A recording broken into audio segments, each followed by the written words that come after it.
हाजी इक्बाल राहणार मिर्झापूर, जिल्हा सहारनपूर।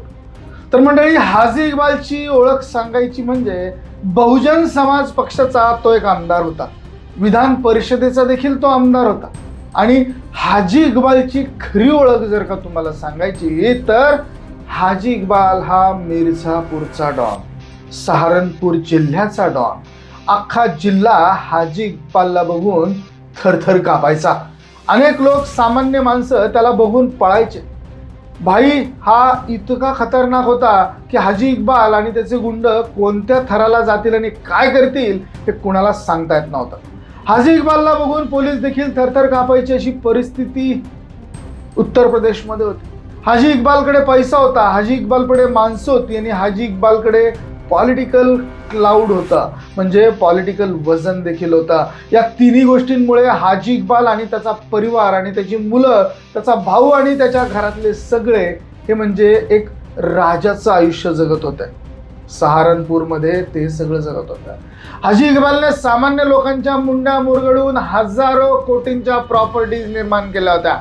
कितीतरी प्रॉपर्टीज निर्माण करून त्यामधनं त्यांनी नवीन माया जमवलेली होती। पण हे सगळं अतिशय व्यवस्थितपणे चालू असताना नेमकं काय घडलं की उत्तर प्रदेशचे योगी आदित्यनाथ जे मुख्यमंत्री झालेले नव्हते तेव्हा ते मुख्यमंत्री झाले आणि त्यानंतर हाजी इक्बालचे दिवस फिरले। तर हेच बघूयात आजच्या व्हिडिओमधनं। मंडळी, तुम्ही आपल्या चॅनलवर नवीन असाल तर सबस्क्राईब नक्की करा। तर हाजी इक्बालच्या प्रॉपर्टीला योगी आदित्यनाथांनी बुलडोजर लावला। मग हाजी इक्बाल कोण, तर त्याने काय केलंय, तो पळून का गेला आणि योगी आदित्यनाथांनी नेमकं काय केलं हे सगळं आज जाणून घेण्याचा प्रयत्न करूयात। मंडळी, हाजी इक्बाल हा एक सराईत तसा गुन्हेगार आहे। 1990 पासून ते 2022 पर्यंत हाजी इक्बालवर 52 वेगवेगळे गुन्हे दाखल झाले। हाजी इक्बाल हा एक महत्त्वाच्या पक्षाचा सभासद असल्यामुळे, आमदार असल्यामुळे त्याच्यापर्यंत पोहोचण्याची, त्याला अटक करण्याची किंवा त्याला पकडायची हिंमत कुणी करत नव्हतं। हाजी इक्बालने या मागच्या 40 वर्षामध्ये मोठी माया ही त्याच्याकडे जमवलेली होती। सगळ्या गोष्टींमध्ये हाजी इक्बालवर अनेक वेगवेगळे गुन्हे हे दाखल करण्यात आलेले होते। तर मंडळी, हाजी इक्बालवरची खून, दरोडा, हाणामारी, अपहरण, बलात्कार, याशिवाय लोकांच्या जमिनी लाटणे, याशिवाय सरकारी जमिनी लाटून त्यावरती आपल्या प्रॉपर्टीज उभ्या करणे, अशा प्रकारचे अनेक असे गुन्हे हे दाखल करण्यात आलेले होते। याशिवाय हाजी इक्बालने शिवालिक टेकड्यांमधनं मोठ्या प्रमाणावर लाकडाची तोड करून ती वेगवेगळ्या शहरांपर्यंत पोहोचवायचं देखील काम हे घेतलेलं होतं।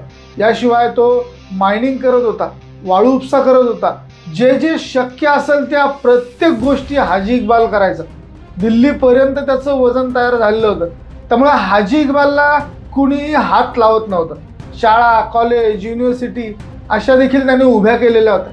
या शाळा, कॉलेजच्या आणि युनिव्हर्सिटीच्या नावाखाली तो काळा बाजार करायचा।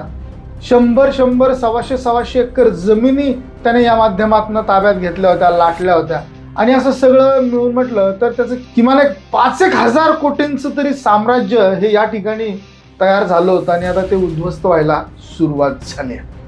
पण हाजी इक्बालच्या बाबतीत जे झालं ते प्रत्येक महत्त्वाच्या आणि सराईत गुन्हेगाराच्या बाबतीत होतं, ते म्हणजे आती तिथे माती। हाजी इक्बालने अति केलं आणि यूपीचे सीएम आदित्य एकनाथ हे सीएम झाल्यानंतर त्यांनी त्याची माती केली। पण अखेर आतीच्या कारणामुळे काही लोकांच्यावर आणि त्याच्या कुटुंबियांवर त्या केसेस दाखल झाल्या। त्यामुळे ते यूपीचे मुख्यमंत्री योगी आदित्यनाथ यांच्या नजरेत आलं। आदित्यनाथांनी स्ट्रिक्ट ॲक्शन घ्यायची तयारी दाखवली। त्यांनी सीबीआय आणि ईडी यांना कामाला लावलं। त्याचा परिणाम असा झाला की हाजी इक्बाल आणि त्याच्या कुटुंबातल्या 6 जणांवर गुन्हे दाखल झाले। सीबीआय, ईडी या दोघांनी देखील वेगवेगळे गुन्हे दाखल केले। याबरोबर ईडीने 816 कोटी रुपयांची प्रॉपर्टी अटॅच करून घेतली। त्यानंतर योगी आदित्यनाथ यांनी हाजी इक्बालवर यूपी गँगस्टर्स ॲक्ट लावला आणि त्यानंतर नवीन गुन्हे दाखल केले त्याच्यावरती आणि त्याच्या भावांवर आणि त्याच्या मुलांच्यावर, तिघांवर देखील त्या अंतर्गत वेगवेगळ्या 56 प्रॉपर्टीज या नवीन अटॅच केल्या गेल्या आणि ज्यामध्ये 276 कोटी रुपये त्याची किंमत असल्याचं सांगितलं जातं। त्याच्या मुलांना आणि त्यांना अटक करण्यात आली. हाजी इक्बाल मात्र दुबईला पळून गेला. त्याच्या लक्षात आलं की आता आपण भारतात जास्त दिवस स्वतंत्रपणे राहू शकत नाही आणि तो स्वतः पळून गेला. त्याची मुलं वगैरे सगळे लोक अटकेत आहेत. बऱ्याच काळासाठी ते अटकेत होते, पण आता मात्र त्या मुलांना सुप्रीम कोर्टाने दिलासा दिला आणि त्यांना सोडून देण्यात आलाय. पण 2022 पासून 2025 पर्यंत सलगपणे हाजी इक्बाल विरुद्ध यूपी सरकारची ॲक्शन ही सुरू होती. योगी आदित्यनाथ त्यावेळेला म्हणाले होते की सत्तेच्या मदतीने अनेक गुन्हेगार यूपीमध्ये उभे राहिलेले होते. प्रत्येक जिल्ह्यात एक माफिया हा बनून बसलेला होता आणि वन माफिया अशी परिस्थिती निर्माण झालेली होती आणि आम्ही ती मोडून काढणार आहोत असं त्यांनी त्यावेळेस सांगितलं होतं. हाजी इक्बालच्या जशा शाळा, कॉलेजेस, युनिव्हर्सिटीज होत्या तशा त्याच्या शुगर मिल्स आणि वेगवेगळ्या ठिकाणी काही महत्त्वाची बांधकामं देखील होती. आता योगी आदित्यनाथांनी एक एक करून सगळ्यांवरती बुलडोझर लावून पाडायला सुरुवात केलेली आहे. तर मंडळी आता त्याच्या 100 ते 200 अशा ज्या काही कंपन्या होत्या त्या खोट्या बनावट बनवलेल्या कंपन्या होत्या असं देखील समोर आलेलं आहे. त्यामुळे सरकारने ताब्यात त्या सगळ्या कंपन्या घेतलेल्या आहेत.